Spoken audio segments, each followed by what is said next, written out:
los expositores por participar de esta charla, que se llama Salir del coma colonial, otros mundos posibles. Quienes van a conversar aquí son Paula Fleisner, que es profesora y doctora en Filosofía por la Universidad de Buenos Aires, postdoctora en Ciencias Humanas y Sociales por la Facultad de Filosofía y Letras de la misma universidad. Es investigador independiente del CONICET y docente en la materia Problemas Especiales de Estética en el Departamento de Filosofía de la Universidad de Buenos Aires. Sus investigaciones actuales giran en torno a una estética más materialista desantropocentrada. Él es Gabriel Giorgi, es crítico cultural, escribe sobre literatura argentina y latinoamericana, sobre estéticas y políticas de lo viviente y sobre prácticas artísticas contemporáneas. Es investigador principal del CONICET, estudió en la Universidad Nacional de Córdoba y en la Universidad de Nueva York, donde realiza actividades de investigación. Bueno, les dejo con... Bueno, muchas gracias por la presentación, muchas gracias por la invitación. Lo que voy a hacer yo ahora es contarles qué pensamos con Gabriel para esta conversación, que es justamente lo que queremos que sea, un poco siguiendo el espíritu del libro a propósito del cual vamos a conversar, que es un espíritu muy oral y muy de construcción del pensamiento en la oralidad y en la conversación. Lo que vamos a hacer entonces es una conversación en torno a 3 ejes posibles para abordar el título que tiene esta conversación, que es salir del coma colonial. Entonces, en primer lugar, lo que vamos a hacer es pensar o tratar de hacer un ejercicio de pensar por qué es tan relevante en la actualidad, en el contexto de lo que se llama antropoceno, estas figuras intelectuales indígenas que aparecen cada vez con más frecuencia, que nos suenan, que son publicados acá y allá. En segundo lugar, cuáles son las implicancias políticas que tienen, ¿no?, para la constitución de los Estados-nación a partir de un texto que sugirió Gabriel, que se llama Los involuntarios de la tierra, de la patria. Pensar un poco cuál es la relevancia política que este pensamiento trae en la discusión con la constitución de los Estados-nación.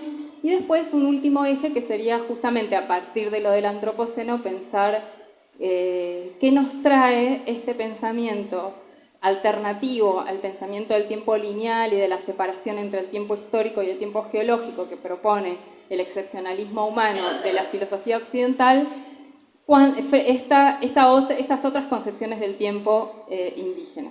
Lo primero que voy a hacer es preguntarle a Gabriel qué opina, ¿no? Cómo pensar y cómo construir cómo pensar esta relevancia que estos intelectuales indígenas tienen en este contexto de crisis socioambiental. Muchísimas gracias. Nos van a ver hacer este teatro de la pregunta, del ida y la vuelta. Está todo ensayado. Días ensayando. Antes que nada, y no sé si se escucha bien, agradecer enormemente la invitación a Diego, a la feria, y también de la editorial Eterna Cadencia. Entonces, como simplemente para empezar, y realmente con Paula queremos que sea una conversación y ojalá podamos también escucharles. Por ahí algo bien interesante que me parece que aparece en este libro y subrayo la decisión de la editorial de publicar este libro, ¿no? Y que me parece que nos ayuda mucho a avanzar en conversaciones muy urgentes. Algo que creo que nos puede ayudar un poco a situar estas figuras del intelectual indígena como voz pública, ¿no? Que, como bien decía Paula, empiezan a tener una relevancia cada vez más creciente y más urgente en muchos de los debates, ¿no? Me parece que hay algo que dice una maestra y amiga que se llama Mary Louise Pratt, ¿ah? Y que tiene un argumento que me parece que a mí me sirve mucho, porque Mary dice, en la imaginación colonial moderna, el indio siempre está en el pasado, ¿no? Siempre es una figura extinta o en vías de extinción. pero siempre está en una línea de desaparición el indio, ¿no? Cuando el indio aparece en la imaginación moderna y su matriz colonial, siempre hacia el pasado, tironeado hacia el pasado, nunca está en presente. Sin embargo, en las últimas décadas hay una mutación muy radical, hay un salto, dice Mary. El indio está en el futuro. El indio se vuelve una figura de futuro, ¿no? El indio viene con la capacidad para imaginar futuros que la matriz colonial no podía imaginar, ¿no? Y este salto lo cambia todo, ¿no? Entonces ahí me parece que es un muy lindo argumento como para situar, ¿no? Un poco el marco en el que podemos pensar este libro. Una cosita más. Este futuro, sin embargo, en el que situamos o se sitúa, ¿no?, la voz indígena, claramente no es el futuro de la teleología del progreso, no es el futuro del desarrollo capitalista, no es el futuro imaginado, ¿no?, por cierto, modelado de la realidad propia del capitalismo, ¿no? Es otro futuro, por eso le pusimos también mundos posibles, digamos, ¿no? La voz indígena viene con esta potencialidad, con esta capacidad, ¿no?, para interrumpir una cierta narrativa del desarrollo moderno con otro tiempo, ¿no?, que también es otro futuro. Ayrton tiene una fórmula que realmente es muy útil y que tenemos que pensarla mucho y con un aliento conceptual inagotable, que es el futuro ancestral. ¿No? Esa idea de que hay algo de lo ancestral, de ese pasado del pasado. Él dice, en varios momentos habla de qué es lo ancestral, ¿no? Lo ancestral, dice, es el tiempo antes del tiempo. Lo ancestral, dice, es el momento cuando los seres humanos éramos peces o árboles. Es ese tiempo tachado por la historicidad propia del Estado-Nación y la historicidad propia de la modernidad. Ese tiempo tachado en el subsuelo, digamos, ¿no? Y digo lo del subsuelo porque vamos a ir ahí también. Estamos, además, ¿no? Acá estamos. Ese tiempo tachado es lo que reaparece, ¿no? Pasado, ancestral y futuro, ¿no? Ese tiempo virtual, ese podríamos decir embrión de tiempo, ¿no? Eso es lo que emerge en lo que Ayrton va a llamar, y vamos a comentar luego después, el despertar de los mundos indígenas. Una cosita más, y paso a la pregunta, Pablo. Me parece que hay algo importante ahí porque, como decía al principio en ese argumento que hace Mary Pratt, ¿no?, el indio siempre parece que está desapareciendo, que está en vías de extinción o que ya está extinto. Bueno, la Argentina es una especie de ejemplo de libro, ¿no? Acá no hay indios, acá los matamos a todos, qué pena, acá desapareció. Sin embargo, los indios ahí están, nunca dejaron de estar. Y esa resistencia es algo que mucha gente formula y juega con la palabra resistencia como reexistencia, el reexistir, ¿no? Como una especie de temporalidad de aparición y desaparición, pero, ¿no?, que insiste, se obstina, nunca dejó de estar ahí, una afirmación cada vez singular de la existencia. Esa temporalidad indígena me parece que es uno de los grandes desafíos que vienen junto a estas voces de esta intelectualidad indígena que de estar en los márgenes invisibilizada. Bueno, ahora acá está, ¿no? Está en el espacio de lo público y reinventándolo. Así que ahora le devuelvo la pregunta a mi compañero, ¿no? Entonces, a ver, ¿cómo pensás esta construcción de la figura, ¿no?, los lugares de la intelectualidad indígena, Pablo? Bueno, cuando vos propusiste pensar esta idea del intelectual, yo la primera respuesta instintiva fue corporativa, obviamente. Siendo de filosofía, pensé, no son intelectuales en un sentido general, sino que creo que son filosofías indígenas, ¿no? Y entonces traté de pensar ahí qué significaría usar la palabra filosofía para designar este tipo de pensamiento y este tipo de intervención pública en términos de una filosofía, ¿no? Dejando, por supuesto, de lado la pregunta acerca de qué es la filosofía y si esa traducción de esa forma de pensamiento a eso que decidamos que es la filosofía, eso no injusta. Dejémoslo porque sería otra discusión. Pero, ¿qué sería decir que se trata de filosofías indígenas? Y no me refiero exclusivamente, de forma exclusiva a Krenak, sino también a Ailton Krenak, sino también, por ejemplo, a ese magnífico libro del que estábamos hablando hace un momento con Gabriel, que es La caída del cielo, que es este libro que escribieron, dictaron, no sabríamos ni cómo decirlo, en conjunto David Kopenawa, un chamán Yanomami, y Bruce Albert, un antropólogo francés. Pero también, por ejemplo, la construcción discursiva, colectiva de Mapuche terrorista, que es un texto del que también vamos a querer decir algo a lo largo de esta conversación. Todas ellas, creo yo, son filosofías indígenas. Y no solamente en el sentido en el que muchos colegas y muchas colegas han ya reivindicado, por ejemplo, Marco Antonio Valentín tiene un libro hermoso que se llama Extramundanidad y Extramundalidad y Sobrenaturaleza, en donde se hace algo muy genial con el texto de La caída del cielo, donde dice que la caída del cielo es una crítica ecopolítica de la razón pura blanca, en el sueño, cito, sobrenatural de los chamanes, ¿no? Es decir, lo que hace ese libro para reivindicar el lugar de una filosofía en ese pensamiento que aparece en ese libro, es decir, bueno, leer a contrapelo la conceptualidad occidental tradicional que le da un privilegio ontológico a lo humano, y este es todo el tema, ¿no? La excepcionalidad humana o la no excepcionalidad humana es como la base de las discusiones ontológicas entre lo que estoy llamando filosofías indígenas y la filosofía occidental. Él lo trabaja, Valentín lo trabaja fundamentalmente a partir de Heidegger, sus formaciones en Heidegger, pero a partir de la constatación de una cierta inestabilidad esencial de la frontera entre lo humano y lo inhumano o y lo no humano, a partir de la reconstrucción antropológica que Viveiros de Castro hace de lo que llama el pensamiento amerindio. Entonces pone a jugar, ¿no?, en conjunto esta instancia de inestabilidad de la frontera en las ontologías indígenas como contrapelo o para hacer una crítica en el sentido kantiano de de hacerle un juicio a la razón occidental, un juicio ecopolítico a la razón occidental.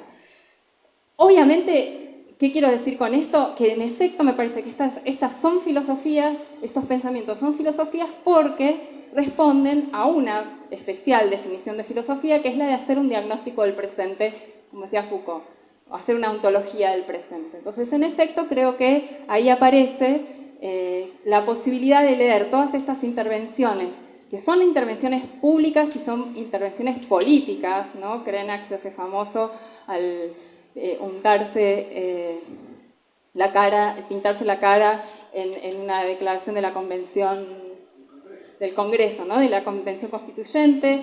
Kopenawa también es una figura pública que, quiero decir, tiene como también esa linda idea del filósofo como un portavoz de las revueltas del pueblo, ¿no?, que es la tradición filosófica más linda quizás. Pero también quisiera decir que son una filosofía a partir de cierta perplejidad y de cierta incomodidad que a mí me produce, siendo como soy filósofa latinoamericana, y ya decir que soy filósofa latinoamericana me hace sentir raro, ¿no?, como que ya ese lugar de enunciación, mi propio lugar de enunciación en el topos uranos de la filosofía es re incómodo, y además me produce una incomodidad leer este tipo de pensamiento desde los marcos teóricos que yo manejo, porque siempre aparece la pregunta por el extractivismo, ¿no? Siendo filósofa latinoamericana, entrenada, podríamos decir, en el saqueo conceptual que consiste en traducir o reducir lo desconocido a algo que yo conozco, esto se parece a Kant, esto se parece a Benjamin, esto se parece a Foucault, como acabo de hacer, ¿no? ¿Cómo hacer una lectura de estas filosofías no extractivista cuando, por otro lado, estas filosofías son filosofías que están escritas o están dichas para ser leídas por los blancos? Entonces, mi hipótesis es, son filosofías y son filosofías entendidas en términos de pedagogías para los blancos.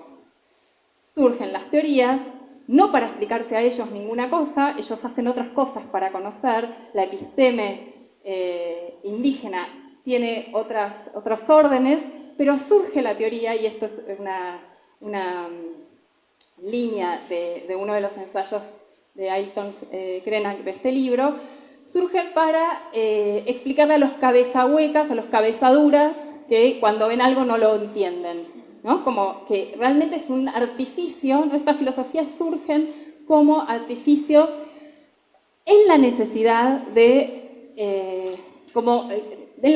comunicarse con los blancos y de hacerle la guerra a los blancos por otros medios, ¿no? ¿Por qué? Porque el mundo, la multiplicidad de mundos que habitan este mundo están ofendidísimos, dice Krenak, todos los seres del mundo están ofendidísimos con los seres humanos,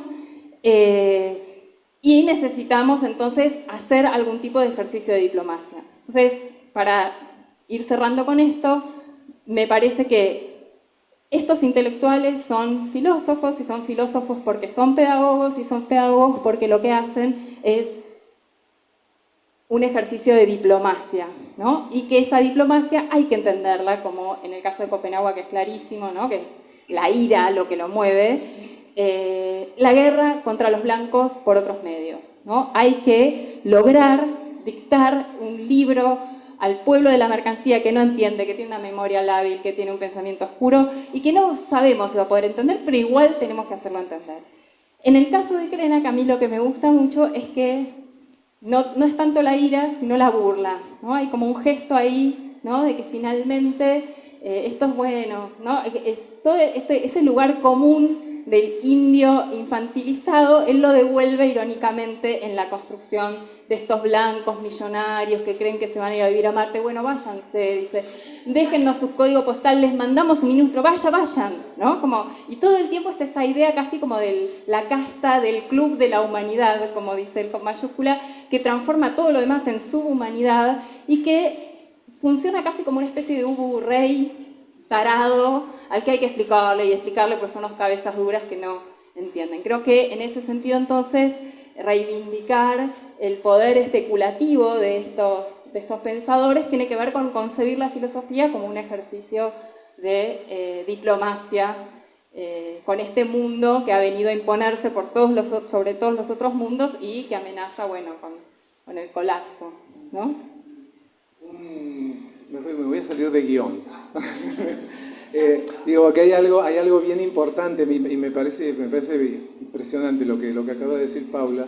Digo, porque también hay algo importante en esa figura pública, este filósofo intelectual público o este filósofo intelectual con voz pública, que tiene que inscribirse en una esfera pública que se constituyó sobre su tachadura.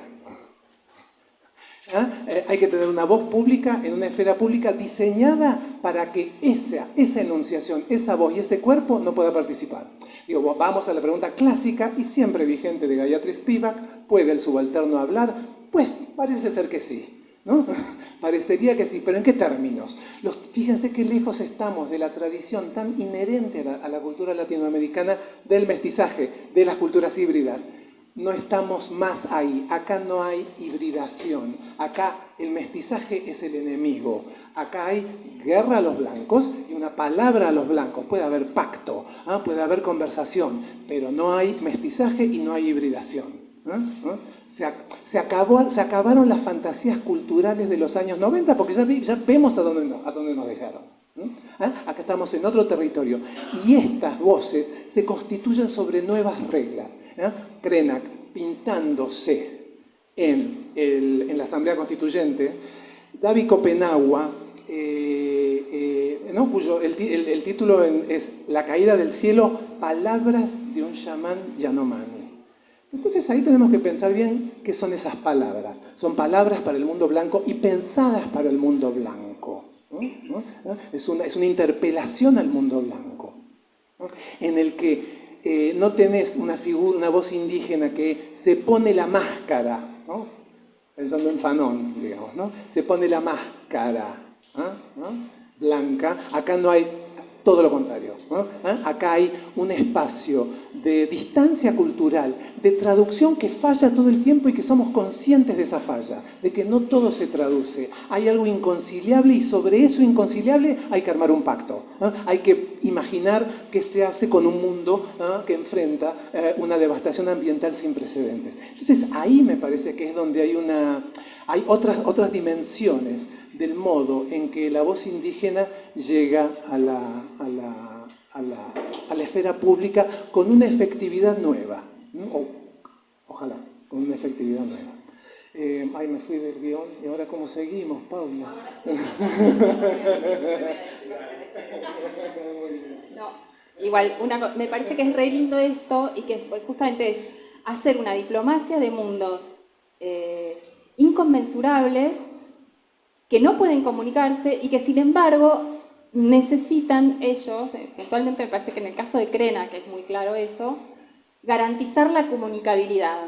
Él no garantiza que hay una comunicación, pero es como si tuviera que mantener abierto, como si su ejercicio de diplomacia no empática, no son buenos indios, ¿no? Como estaba diciendo Gabriel, pero mantener abierto ese umbral que haría eventualmente posible la comunicabilidad, ¿no? Todavía no estamos en la parte en la que nos estamos comunicando, pero hay que hacer ese ejercicio, y ese es el ejercicio filosófico.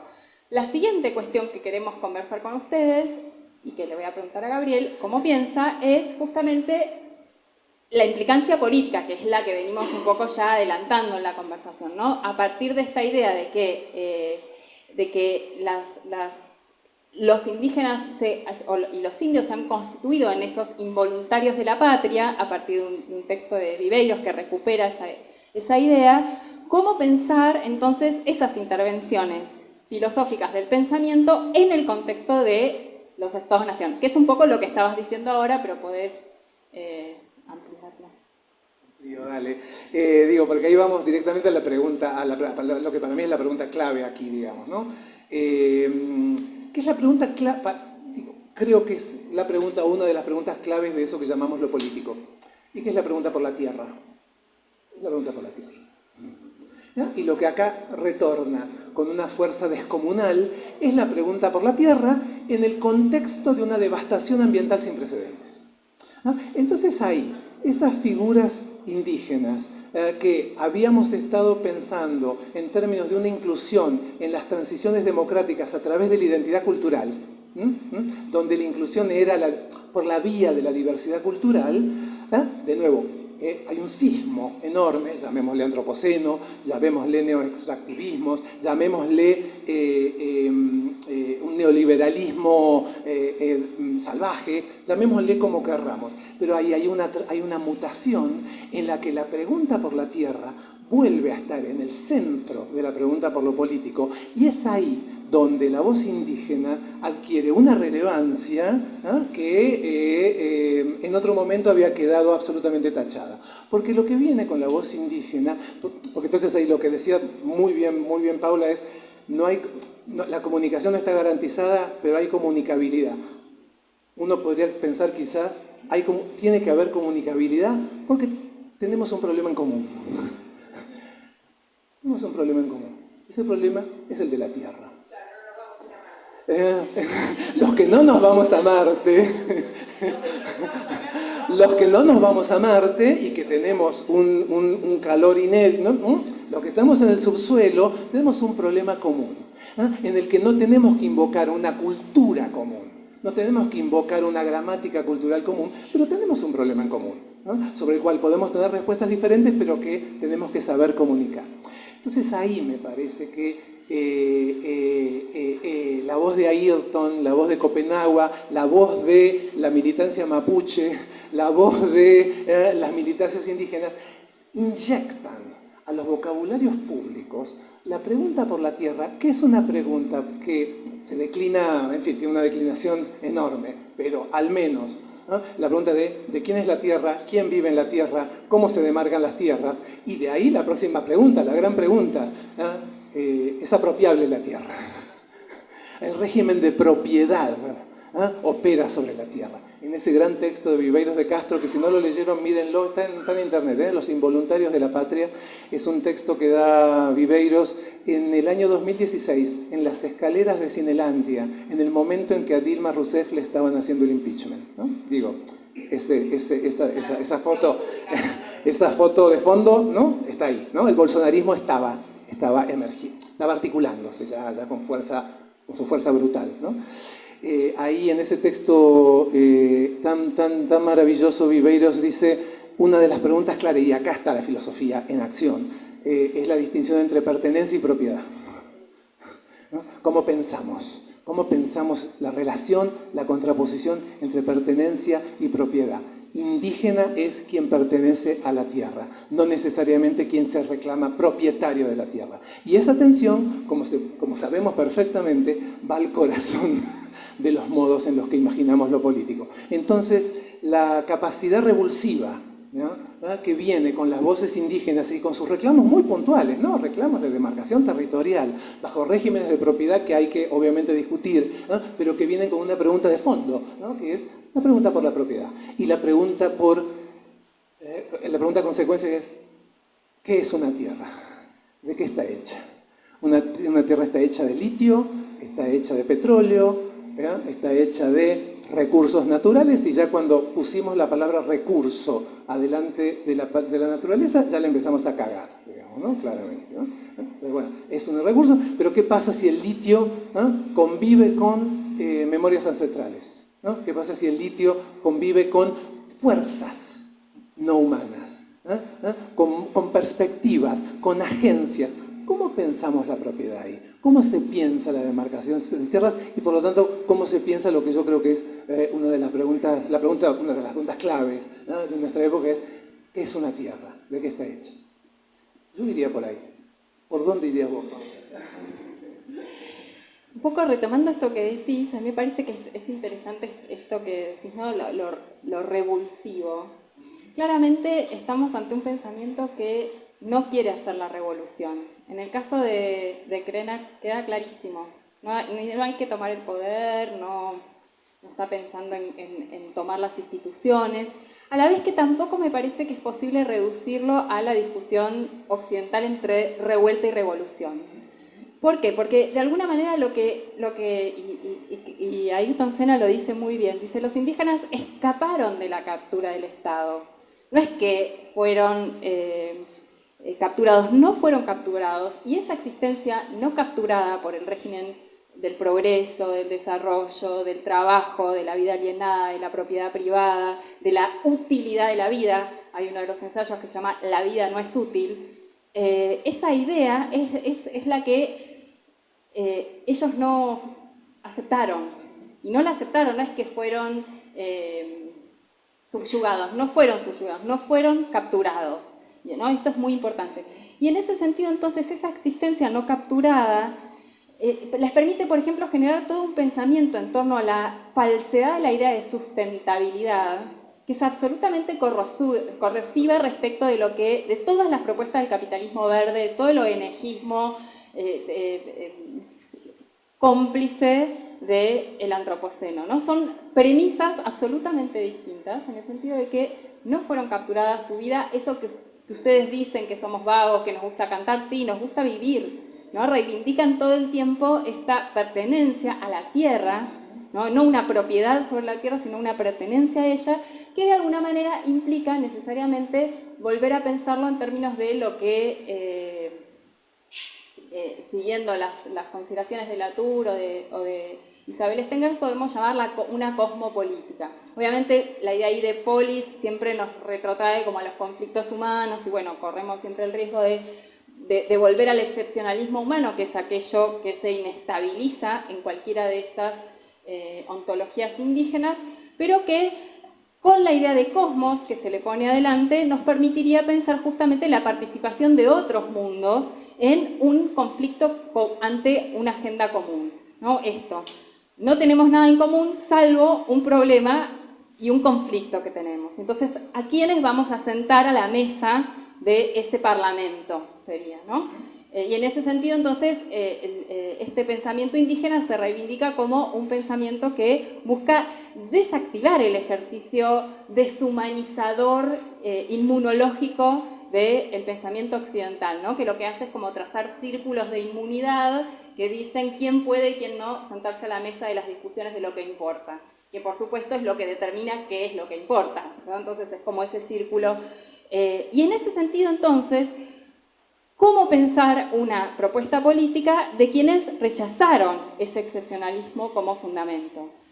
Y esto para mí es lo más interesante de lo que yo siempre pienso cuando leo estas filosofías, y es que es una filosofía política sostenida en otra pasión política que no es el miedo. O sea, ustedes saben, el miedo es la pasión política moderna por excelencia, el miedo es lo que lleva en el contractualismo a los individuos a resignar sus derechos, a hacerse representar por el soberano para preservarse la muerte. Los indígenas no tienen miedo, no son individuos, estamos conectadas con la tierra, dicen en mapuche terrorista los del LOF, Winkul Mapu. Dice, cito, nosotras no queremos morir, pero no tenemos miedo, porque somos parte de la tierra y la tierra no le tiene miedo a nadie. Entonces, justamente, no hay forma de hacer un pacto en el sentido del pacto contractualista de individuos que se protegen a sí mismos para quedar dentro del círculo de inmunidad. Lo que proponemos es otra cosa. Y me parece que en ese sentido también la idea de que no somos individuos sino constelaciones, algo que dice Ailton Krenak también en este libro, somos constelaciones, nos vamos viendo con quién nos conviene reunirnos, somos piedras, estamos con las piedras, con los ríos, con las montañas, o sea, vamos viendo con qué entidades, a qué entidades nos resultan afines, ¿no? Y sin miedo. ¿Por qué no tenemos miedo? Dice Ailton Krenak. Porque conocemos las historias antes de este mundo, algo que decía hace un momento Gabriel, ¿no? Esta cuestión de lo ancestral como el futuro, ¿no? Los otros seres que son junto a nosotros y esta recreación cíclica del mundo siempre posible, ¿no? Entonces, en ese sentido, me parece que hay una peligrosidad política de estas filosofías indígenas que no son de ninguna manera reductibles a productos culturales consumibles, ¿no? No podemos, han logrado dejar de ser los buenos indios. Son los malos mapuches, los que vemos encapuchados y decimos, pero qué pasa. O sea, y en Argentina tenemos como, en mi opinión, como el mayor problema geopolítico actual es el de ese LOF, ¿no? Y la violencia inusitada con la que el Estado decide encarcelar 4 mujeres con sus hijitos, es, digamos, el enigma en torno al cual tenemos que pensar como intelectuales, como filósofos, como, ¿no? Bueno, como... ¿Y por qué? Porque esa lucha ya no es más, y esto lo dice Claudia Brione, ella dice lo que ella ve en las nuevas luchas indígenas, específicamente en esta mapuche, no es ya la lucha por el reconocimiento de legislaciones que no están siendo tenidas en cuenta. No. Acá hay un problema con el soberano a través de parques nacionales y con el problema de las reservas. Parques nacionales y reservas indígenas son 2 eufemismos para hablar de la disponibilidad extractivista que tiene el Club de la Humanidad, para usar el término que usa Krenak, de todo lo demás como recurso disponible para su propio usufructo. Entonces, en esos términos no discutimos. Nosotros queremos nuestro rehue. O sea, y piensen también que estas luchas son luchas todas vinculadas con este problema común de la destrucción producida por el cambio climático antrópico, ¿no? Son todas. Queremos el rehue, un lugar sagrado queremos la naciente del río Chubut que tiene el príncipe de Qatar, ¿no? Son siempre problemas vinculados con la tierra que somos los indígenas, ¿no? Dicen ellos. Entonces, en ese sentido, digo, me parece que esa lucha política, esa forma de lucha política, es la que más estamos obligadas a pensar, en principio, ¿no? Vamos a salir, el guión se nos fue. Chiques, en algún momento vamos a parar de hablar y las vamos a escuchar, pero y Valentina, por favor. No, ponemos la mordaza. Yo digo, hay algo muy, muy importante que en lo que traía Paula, ya digo, volvemos enseguida a Ailton, pero las resonancias con lo que está pasando aquí son inescapables, digamos, ¿no? Y la cuestión de la violencia, ¿no? De la violencia, del exceso de violencia. Hay algo de un exceso de violencia que se espectaculariza y que se escenifica. Una comunidad mapuche muy pequeñita, ¿no? Que tiene 4 mujeres con sus hijos presas. Antes de eso, cuando el año pasado, no sé si se acuerdan, estaba por venir el presidente Boric y la ministra, la primera visita oficial, la ministra del Interior de Chile tuvo que pedir disculpas públicas por haber usado la palabra Hualmapu,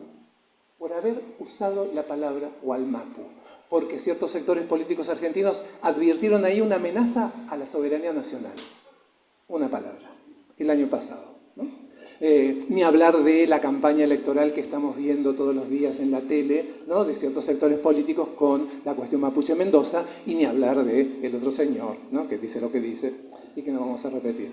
Pero entonces ahí, en la cuestión de la violencia, porque evidentemente hay algo que desencadena una violencia descomunal, absolutamente excesiva, porque evidentemente se está tocando algo clave.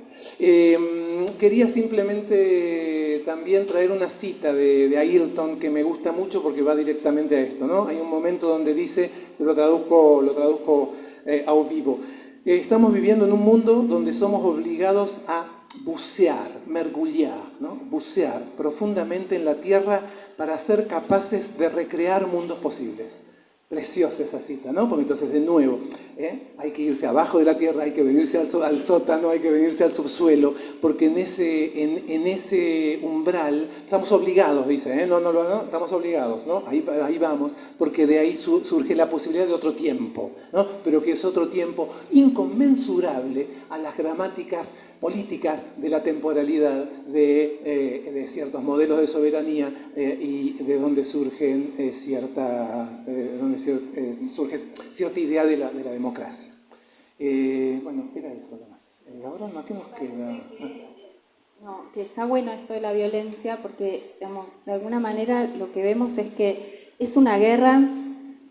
Es tan violenta la respuesta del Estado, digamos, y del Estado en este sentido de Occidente, podríamos decir así, porque es una guerra de mundos contra un mundo que se erigió como único. Y en ese sentido ahí también hay como una especie de complicidad entre esos mundos condenados a la subhumanidad, que son todos esos otros mundos, humanos y no humanos, que han salido del club de la humanidad, ¿no? Y entonces es una guerra de mundos contra ese mundo. Y ese mundo obviamente reacciona de una manera inusitada porque son todos esos otros mundos en contra de ese mundo, ¿no? O sea, esto que parece fuerzas desequilibradas, en realidad no es tan desequilibrado en el sentido de que el surgimiento de una machi, por ejemplo, es un evento de la espiritualidad mapuche tan fuerte y tan poderoso como quizás la gendarmería llevándose a la embarazada encadenada, digamos, no me acuerdo cómo se llama, esposada, ¿no? Y bueno, finalmente lo que nos quedaba así como el último eje, por favor, De paso, ya que estamos, porque digo, me parece que va a ilustrar bien lo que estábamos diciendo. Y recomendarles también la lectura. Es un texto que está en PDF, lo buscan, se llama Mapuche Terrorista, con signo de pregunta. Es una colaboración entre Love Lafken Winkulmapu, esa comunidad, ¿no? Cuyas mujeres están presas, con un artista porteño que se llama Dani Selko. Googleenlo, está todo ahí. Y una parte de ese texto dice así, es un texto que coescribe, ¿no? La comunidad habla, Dani transcribe. Y dice, nosotros estamos acá porque tenemos que estar acá. No es que nos metemos en cualquier lado. Nosotros no luchamos por un barrio, por una ciudad, por una bandera, por un color. Luchamos por una forma de ser. En todo el mundo existen comunidades de distintos pueblos originarios, de distintos nombres, que tenemos la misma lucha. Proteger a la naturaleza, a la comunidad, a los lagos, a la vida. Y esta lucha es ancestral y es política. Ahí me parece que está la intersección que estaba nombrando recién Pablo, ¿no? Esa lucha es ancestral y es política. Tiene que ver con una forma de ser, con mundos que se están en estado de insurrección o insurgencia contra ese mundo único que parece aplastarlo todo y que tomó la forma de la globalización, ¿verdad? Y es eso, ¿no? lo que se está erosionando, lo que se está resquebrajando, con un problema común de fondo, que es el problema de la Tierra, el problema del planeta. Y ahí vamos, ¿no? El fin del mundo. Entonces, ahí, Paula, ¿cómo pensás en una intervención como la de Ailton y estas otras intervenciones que estamos intentando pensar y de las que estamos intentando aprender en el contexto de debates sobre temporalidad, muy marcados por esa palabra clave, ¿no?, que está dando tanta vuelta, que es la de antropoceno, o alguna de sus otras versiones? Bueno, yo creo que, otra vez, es bien interesante pensar en estas filosofías indígenas una respuesta muy contundente a el problema del antropoceno. Dicho muy rápidamente, el antropoceno sería la época geológica en la que colapsan las coordenadas espaciotemporales, ¿no? Dicen Danowski y Viveiros de Castro en un texto que recopila como si fuera todas las mitologías del mundo contemporáneo en torno a la problemática del fin del mundo, y esas mitologías son las filosofías contemporáneas, eso es hermoso, y además hay un capítulo dedicado a las filosofías indígenas. Dicen ellos ahí, bueno, el problema del antropoceno es que el espacio y el tiempo de haber sido las formas a priori de la constitución de la habitabilidad del mundo, en Kant, ¿no?, las formas a priori de la sensibilidad eran el espacio y el tiempo, eran de alguna manera lo que el sujeto ponía para ordenar el mundo, para decirlo de una manera no muy técnica, y ahora se han vuelto formas condicionadas por la acción humana, ¿no? Entonces las condiciones de habitabilidad están colapsadas, ¿no? Y entonces hay una especie de solapamiento sorprendente para el excepcionalismo filosófico occidental entre el tiempo histórico y el tiempo geológico, ¿no? O sea, se han como aplastado esas dos dimensiones. Y justamente lo llaman antropoceno, pero bueno, ¿qué implicancias tiene llamarlo antropoceno, ¿no? Y implica, por ejemplo, hablar de las consecuencias y no de las causas. Y esto es todo un debate en la filosofía contemporánea, ¿no? Hay un filósofo que se llama Jason Moore, dice, no, bueno, hay que llamarle capitaloceno, y si le decimos capitaloceno, entonces pasamos del siglo XIX y la máquina de vapor a las condiciones de la conquista de América como globalización de la estructura global de extractivismo, ¿no?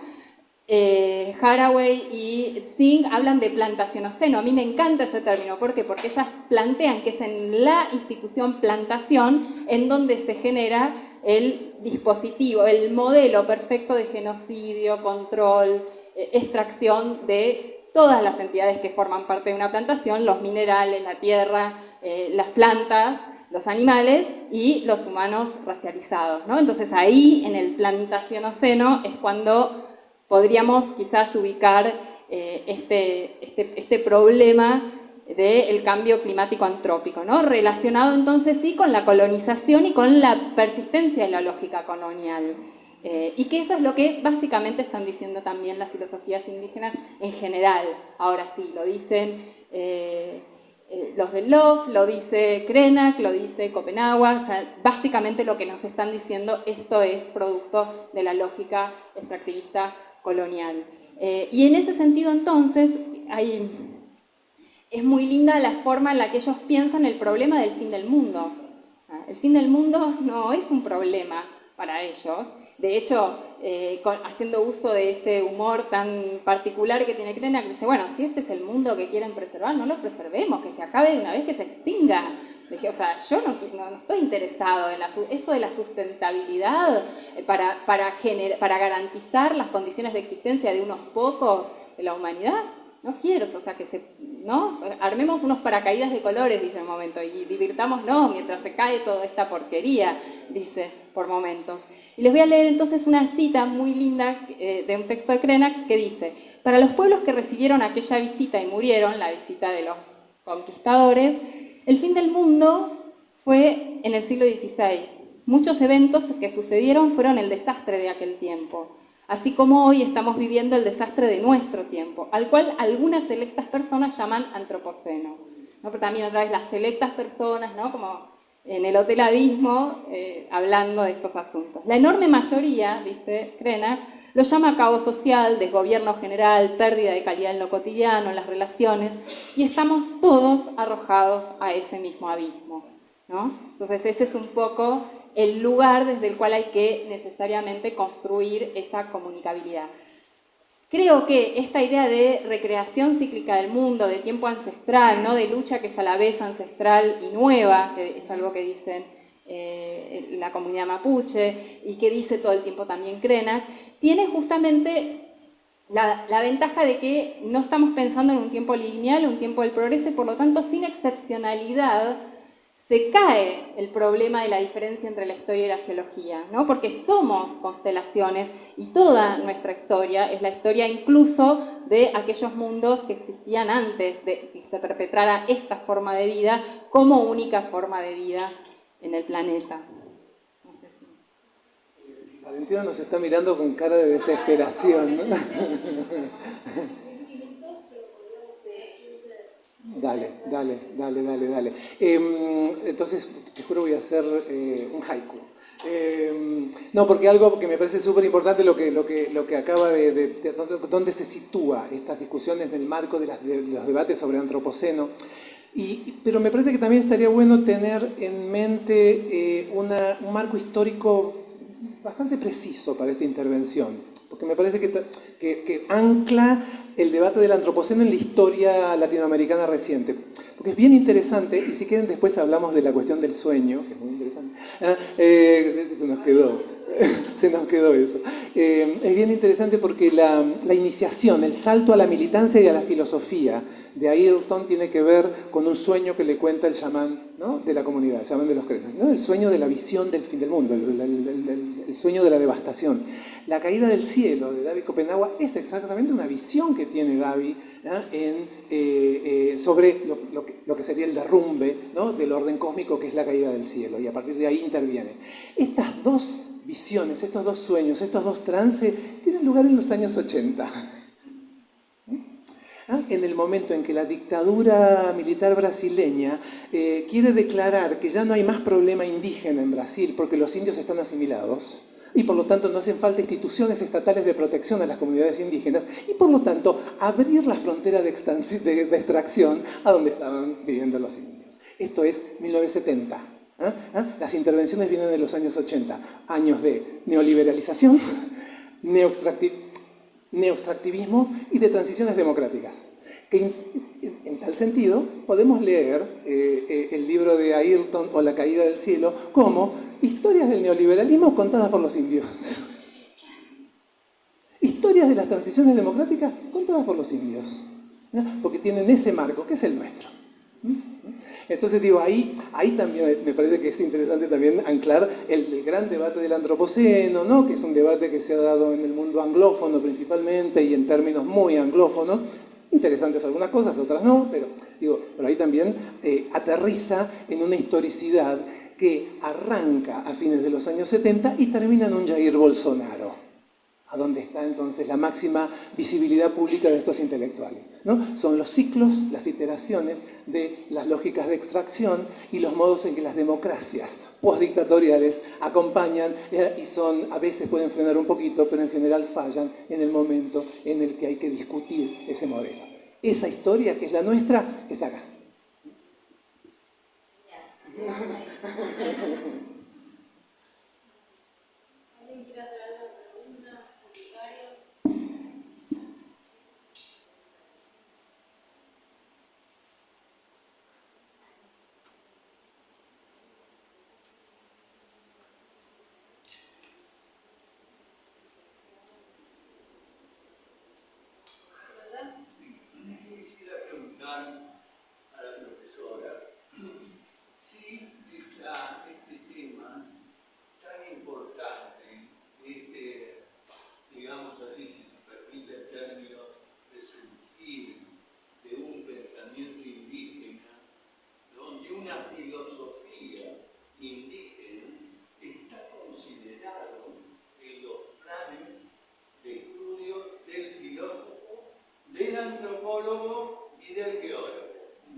Una pregunta que no puedo contestar porque no conozco los planes de antropología y los de geología, ¿no? Pero sacando eso de lado, voy a hablar del plan de estudios que conozco yo de la carrera de filosofía, que es de la UBA. Y en la carrera de filosofía de la UBA tenemos una materia que se llama pensamiento argentino y latinoamericano, y en realidad lo que vemos es Sarmiento y eventualmente no sé qué, ¿no? Entonces, por supuesto, no obstante, debo decir, hay mucho trabajo en la actualidad de muchos colegas que están trabajando con filosofía de nuestra América, le llaman, ¿no? Y que están tratando de pensar cuestiones. Lo que pasa es que yo no sé, porque no conozco esos programas, si dentro de toda esa tradición que tiene que ver con los pensadores latinoamericanos que se reivindican como latinoamericanos, trabajan además estas nuevas filosofías indígenas. Eso no lo sé, no me consta, digamos, no digo que no se haga. Sí es interesante la pregunta en el sentido político de que, bueno, en efecto, en el plan de estudios de la carrera de filosofía en 2023 hay una materia que se llama Pensamiento Argentino y Latinoamericano, y donde se estudia, bueno, pensamiento criollo, podríamos decir, ¿no? Pero es diferente eso de lo que acontece en la investigación. En la investigación sí, hay mucha gente trabajando. Y además se produce algo re interesante, que es un poco algo que estábamos conversando con Gabriel recién, y es que tendemos como a juntarnos en espacios interdisciplinarios, ¿no? Porque de alguna manera el pensamiento indígena hasta ahora era trabajado desde la etnología, ¿no? Desde la antropología, y hay que hacer una serie de saltos incómodos, que es un poco el que yo estaba diciendo al principio, ¿no? Bueno, voy a decir que soy filósofa latinoamericana y que voy a leer filosofía indígena, ¿no? Toda una cosa difícil de decir, denunciar, porque es habitar un montón de márgenes, pero justamente el gesto que estamos teniendo es como de apropiación nuestra activa como caja de herramientas para pensar lo que queremos pensar, ¿no? Y en eso creo que sí hay muchos espacios de investigación interdisciplinaria respecto a estos temas, en la academia, en la actualidad en Argentina, en la UBA diría, y en la Universidad de Córdoba y en otros lugares. ¿Sí? No sé si... De nada.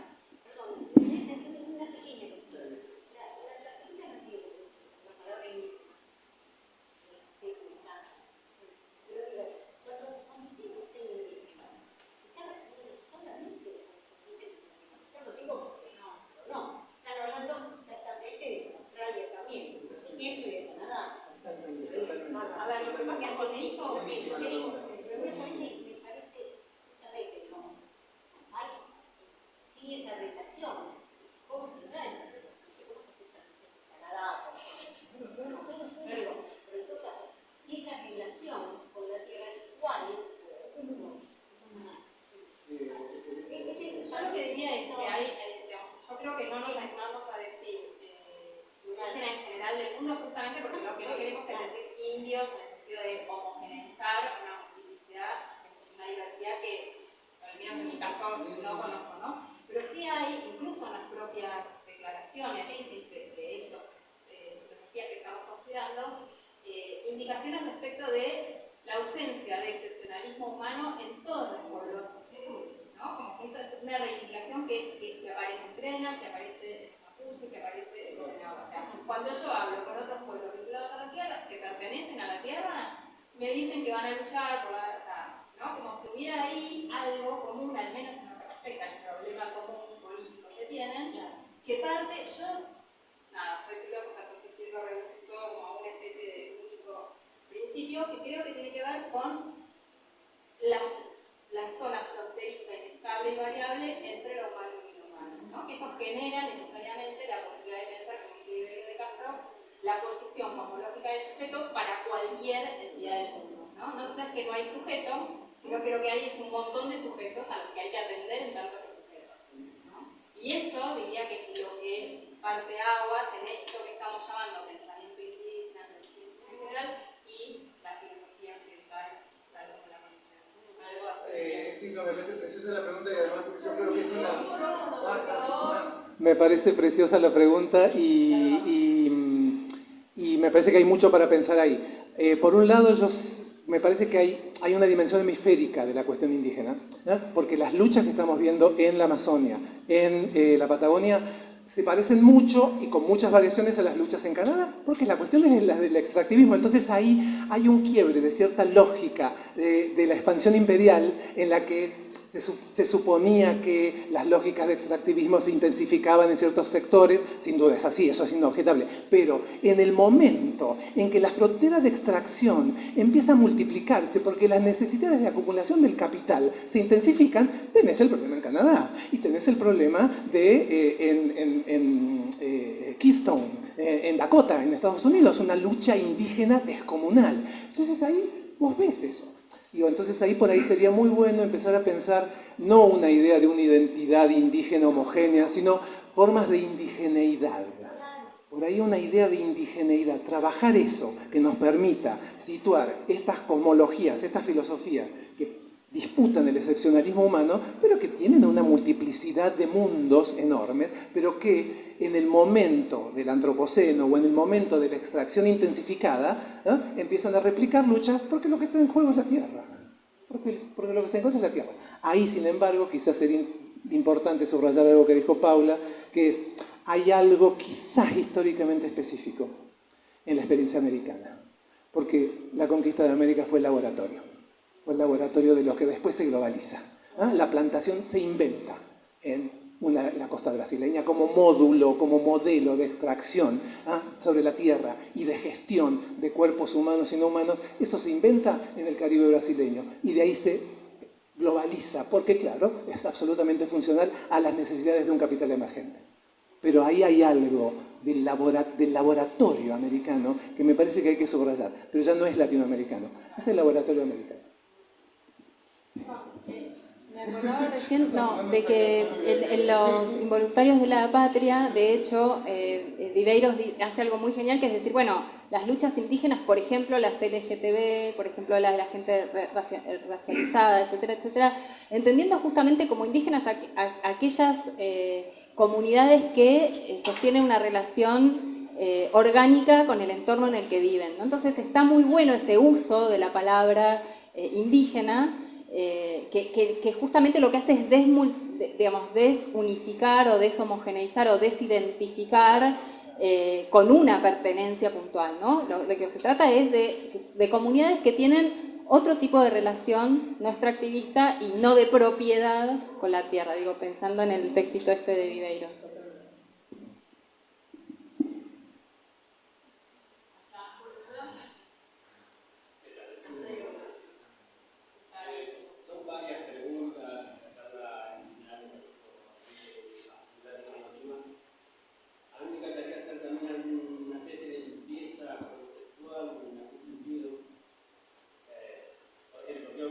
Filosófico para entender este tipo de problemas es fundamental, porque, por ejemplo, hablar de espíritu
interpelada como filósofa materialista.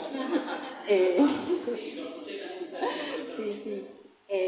Bueno, a mí me parece que justamente estas filosofías traen algo que lo dicen los nuevos materialismos, ¿no? Bruno Latour dice, y bueno, teníamos que venir a pensar de nuevo en estas filosofías no excepcionalistas y por lo tanto no binarias, para pensar justamente digamos, para hacer una cosmopolítica de entidades, de seres ontológicos, pertenecientes a reinos ontológicos tan diversos como el neutrino y el ancestro, dice Stenger, por ejemplo, ¿no? Y esa es la complejidad, ¿no? Pero lo interesante acá es justamente pensarlo desde una perspectiva, y ahí otra vez lo digo con Stenger, para hacer como la traducción conceptual que vos querés hacer a la filosofía occidental, desde un punto de vista no eliminativista. O sea, acá no podemos andar prohibiendo la existencia de seres que dicen que existen, ¿no? Y esto es como una reivindicación militante habitual, quiero decir, no se puede hacer política negando la existencia de quienes dicen que existen, ¿no? Y en ese sentido, entonces, me parece que el gran desafío conceptual que nos traen estas filosofías es de verdad hacer algo que están haciendo los nuevos materialismos. O sea, me parece que ahí hay, qué sé yo, leemos Barad, y Barad cuando habla de las interacciones y todo eso es básicamente un intento de pensar, o cuando Haraway habla de nodos semiótico-materiales, quiero decir, están tratando de decir, con esta conceptualidad imposible que tenemos, binaria, en los lenguajes filosóficos occidentales, algo que para estas filosofías indígenas es evidente, ¿no? Y que nombran, ¿no? De otra forma. Entonces creo que hay como ahí hay un desafío, pero que además es un desafío al que llegó sola la filosofía occidental en su agotamiento, ¿no? Y que esto es lo más lindo, interesante en todo caso, ¿no? Que uno lee Barad y lee Krenak y decís, bueno, mirá a dónde estamos, ¿no? Eso. Diga, no sé si quieres decir algo de la guerra o de... Cortito, prometo. Sí, lo digo, y como no soy filósofo, no me encargo de las tareas de limpieza, así que voy a la sociedad literaria, digo, porque ahí también hay algo bien interesante para volver a leer la literatura. Esto estaba en los mundos indígenas, ¿no? Pero también estaba en zonas de la literatura, en zonas del arte. Eso estaba, ¿no? ¿Ah? Lo que habla, ¿no? El río viene hablando en la poesía de Juan L. Ortiz desde hace mucho, ¿no? Entonces digo, ahí también, bueno, ¿cómo leemos? ¿Qué hacemos con eso? Me parece, y lo planteaste muy bien, la cuestión de inconmensurabilidad, la cuestión de la guerra. Paula dijo muy bien, los indios declaran la guerra a los blancos le declararon la guerra a los indios desde siempre. No es, ¿no? Entonces, la cuestión de la guerra desplegada o latente, más activa, ha estado es el momento colonial que nunca pasa. Entonces ahí a mí me parece que toda esta distancia, toda la cuestión de lo inconmensurable y esa comunicación que parece estar siempre amenazada por una falla constitutiva, sí creo que hay que repensarla de otra manera cuando el problema es común. Entonces ahí no podemos hablar, pero tenemos un problema en común, ¿no? Esa también es una linda forma de definir lo público. Lo público no es una esfera a la que salgo y en la que voy. No. Lo público es tener un problema en común. ¿Sí? Y lo que nos une es ese problema. Y nada más que ese problema. Lo que pasa es que es un problema, digamos, ¿no? Entonces, me parece que ahí hay algo muy lindo en esa fórmula de salir del coma colonial, ¿no? Que es esa fórmula de Ayrton. Porque el coma colonial es el del muerto vivo, ¿no? Es el que no está ni entre vivo ni muerto, donde no se sabe si hay vida o no hay vida, ¿no? Ese es el estar en coma, esa figura del comatoso, digamos, ¿no? Pero esa figura del muerto vivo que parece haber sido históricamente la que la gramática colonial le puso al indio, ¿no? Se está muriendo siempre. Esa regla, esa imagen se nos proyectó a nosotros, ¿no?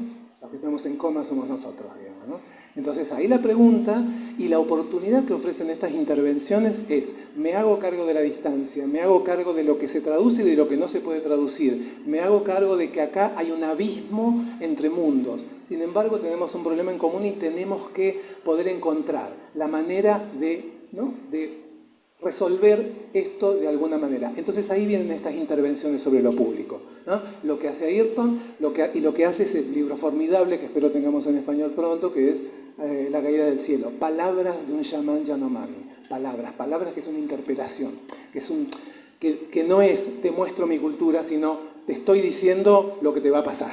Te estoy leyendo tu propio tiempo.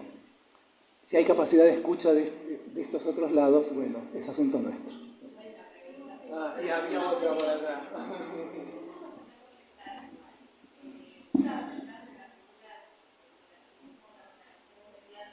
Por favor. ¿Querés que te lleve este?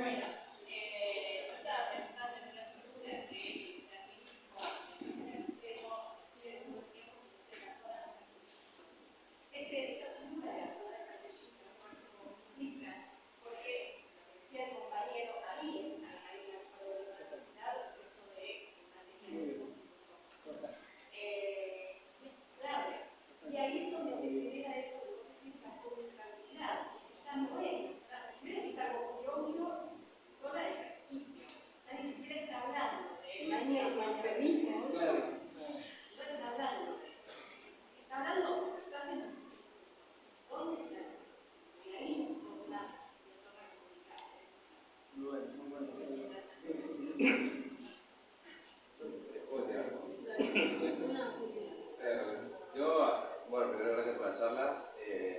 Y nada, yo vengo de España, llevo un año aquí en Monterrey.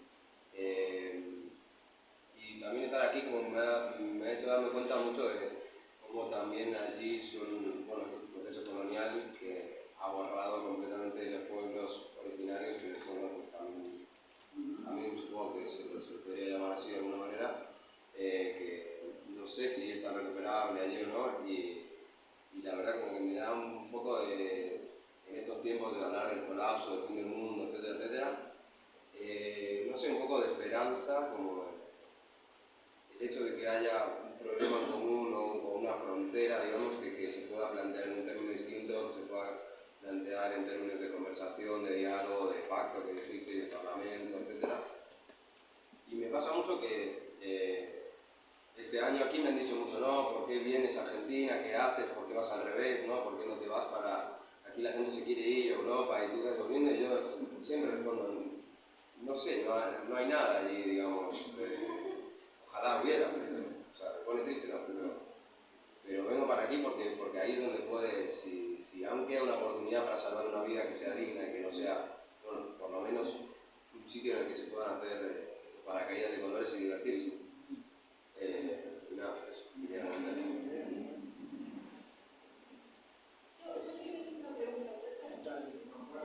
Sí, porque los de atrás no escuchaban, lo perdemos, pero adelante, estamos a ver. No, quería preguntar respecto a esto de la incomunicabilidad y la inconmensurabilidad, la distancia, lo extraño, lo que parece como lo extraño para el mundo blanco y la filosofía occidental. Me preguntaba si no podíamos pensar si en los últimos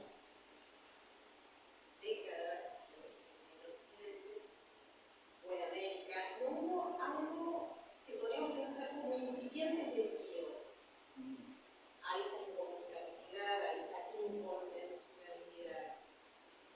Más allá de las resistencias y de las luchas que vemos permanentemente, o estos devenires minoritarios, o un montón de grupos trabajando en este sentido, invisibilizados, sí, Santiago Maldonado no fue un desvío, sí, Rodolfo Cruz no fue un desvío, o sí es su comandante Marcos con sus cuentos, digamos, de los zapatistas, no fueron desvíos, y no es posible esperar hoy nuevos, inesperados, deseados, nuevos desvíos. Muy lindo eso. Los desvíos estuvieron siempre, por eso es muy tan linda para mí esa idea de reexistencia. Volvemos a afirmar la existencia, ¿no? La existencia que nos declararon, ¿no? ¿Nos declararon? Acá estamos. Pero, dale. Termino en 2 segundos, porque digo, hay algo bien interesante que en la inflexión contemporánea ese desvío viene en la voz indígena. viene de la voz indígena.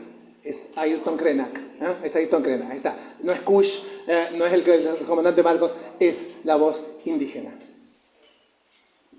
Yo pensando un poco en la línea de que vos decís, pienso que también es, y lo digo sabiendo que no lo voy a poder justificar, también es, por ejemplo, lo cheje que trabaja Silvia Rivera Cusicanqui. Ahí esa idea de mesticidad, ¿no?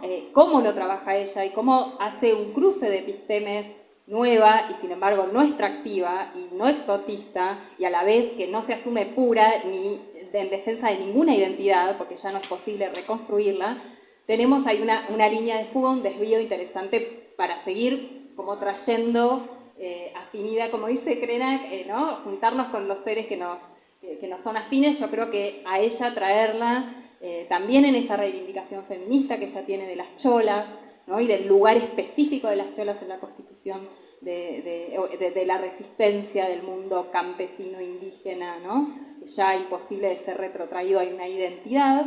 Creo que tenemos un camino de esto, ¿no? Como para seguir en la genealogía esta que proponías de desvíos. Pienso, capaz. Muchísimas gracias. Gracias por